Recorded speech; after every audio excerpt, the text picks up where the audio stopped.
Plaintiff Gina Collison met the defendant in school, and he's known to get drunk and eat in his sleep.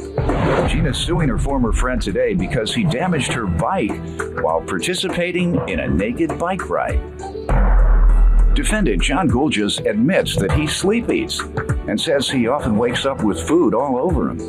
John says during the bike ride, Gina took naked pictures of him, and now she's withholding them, so he's countersuing. Start with you. John was a friend of mine, and Beginning when? about a year ago, I met him at school in a writing class. He's a very intelligent person, but he likes to drink a lot. And sometimes when he drinks too much, he does some crazy stuff, maybe gets a little naked. And maybe a little sleep eating too. Sometimes when he goes to bed after drinking, he gets back up and likes to take food back to bed. I believe you woke up with goat meat all over your body one time. Goat? It was carnitas. All right. All rise. This court is now in session. If you're in Chicago and would like to attend a taping of the Judge Mathis Show, call us at 1-866-3-MATHIS. Plaintiff Gina Collison loaned her bike to the defendant to participate in a naked bike ride, but he rode her bike drunk and damaged it. All right. So you sleep with it? You like it so much that you sleep with it? No. Well, no, I don't sleep with carnitas. I thought that's what you said. After a night of drinking, he will get back up sometimes, and John's a sleep eater. So he'll take it back to bed with him and eat in his sleep, and sometimes it gets all over, but I don't believe you that. You don't eat in your sleep, do you? I do. I've woken up with food all over me, but... Is that some type of disorder? I'm Medical not sure. disorder? I've never been diagnosed. You need to go check it out. Because couldn't you choke? So you need to go and get that checked out, sir. Do you sleepwalk also? I do. All right. How long have you been doing that? Since I was 21. How about when you go to the refrigerator? Do you know exactly where to go? When you reach in there, you say, well, where, you start moving around, where's the pork? Well, I wake up and I'm hungry, and you know, that's just kind of how I know, but when you get to the refrigerator, how do you know what you want to I've eaten eat? some strange things. You dream about the about the pork, and you remember, your dream recalls where it was placed in the refrigerator, perhaps? Yeah. Okay. We're trying to figure this out together, but I don't have a problem with it. You need to figure it out. Have you been around when this happens?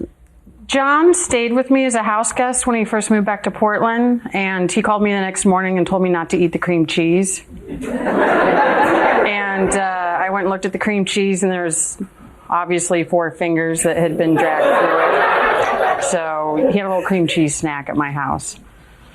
And I've the heard of croutons this, but were I've missing. never met a person that does it. And the croutons were missing. Okay, so I guess you don't know the difference if you're eating croutons and cream cheese together. It's whatever she has in her fridge.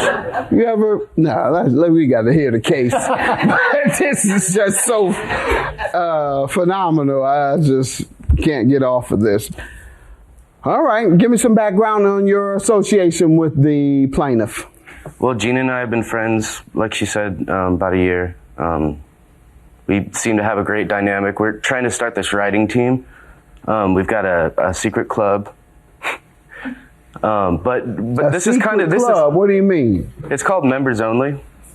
For I got one of those jackets, man. the old jacket.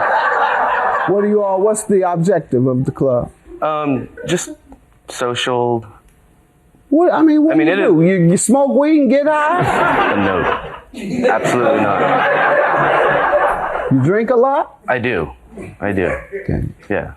And the nature of your relationship is that you're members of this secret club. Yeah. And you can't tell me what the secret club does. No. Otherwise it wouldn't be secret. Exactly.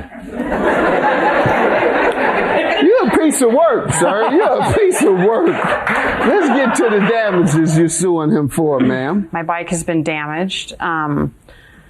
Well, first of all, I'd like to give you the history on my bicycle. I've had it since 1997. I'm extremely attached to it. It's my only mode of transportation.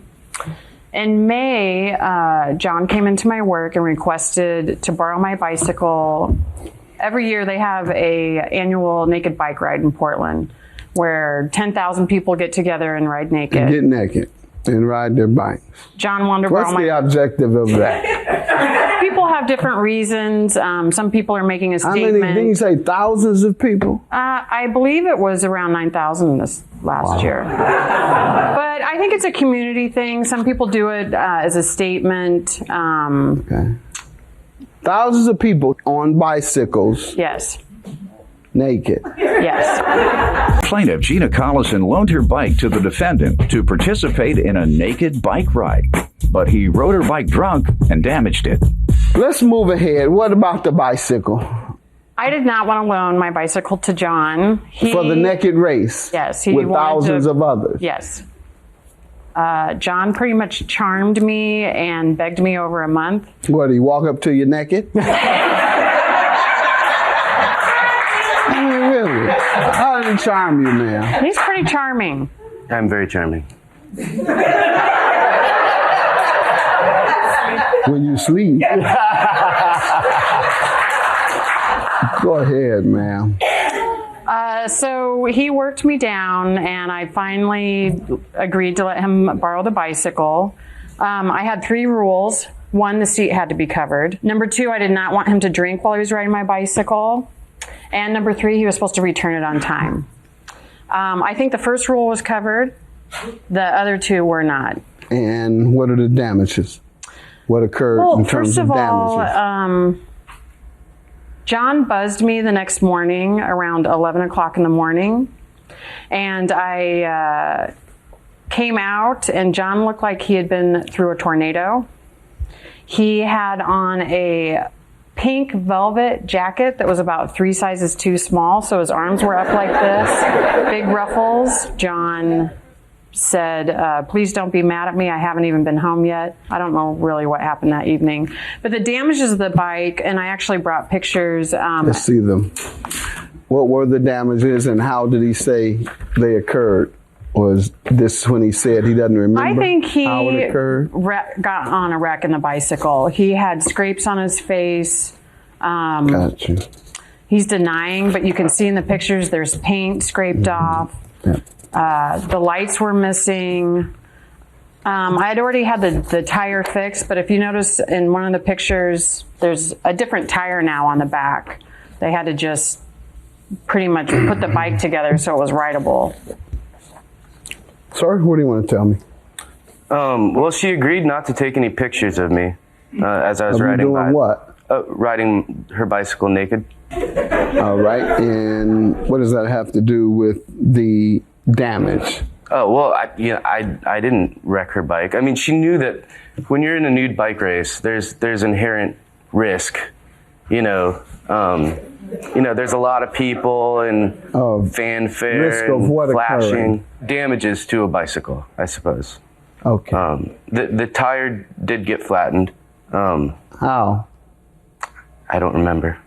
Why don't you remember? I was drinking. Okay. You can't recall how the tires were damaged. You certainly can't recall how it was scratched. Your counterclaim for $1,000 is for what? She is hoarding nude pictures of me. That's not true. So what are you suing for? Invasion of privacy? Is that what you're suggesting? Well, pain and suffering. For what? She has naked pictures of me. Yeah, the whole world may. You rode in a naked race with thousands of people. Plaintiff Gina Collison loaned her bike to the defendant to participate in a naked bike ride, but he rode her bike drunk and damaged it. What you're suggesting is that she invaded your privacy, and the fact is you can only invade a person's privacy if they expect to be private. Well, you showed everyone. You had no expectation of privacy. She did promise that she wasn't going to take pictures, and she had, so I'm riding along, on my bike, and I hear my name get yelled, and I look over, and it's Gina, and then I see a flash, and John, there was 100 cameras flashing there. There was hundreds of people watching you guys ride by naked on your bicycles. $183 is the judgment for the property damage. He doesn't recall how he damaged the tires. He admits that he was so drunk that he can't recall how the tires were damaged. And I therefore believe that he was also drunk when he damaged the paint or scraped the bike on the same day because he was drunk. Your counterclaim for $1,000 for emotional distress is dismissed. You went out voluntarily among thousands of people naked. And as she said, they were taking pictures and you had all types of freaks there going, one taking your picture and going home with it. Have a good day. John, I don't have naked pictures of you. I promise I did not take any pictures of you when you rode by. I love you, Gina. I would marry her if she said yes. So. I'll have to think about it.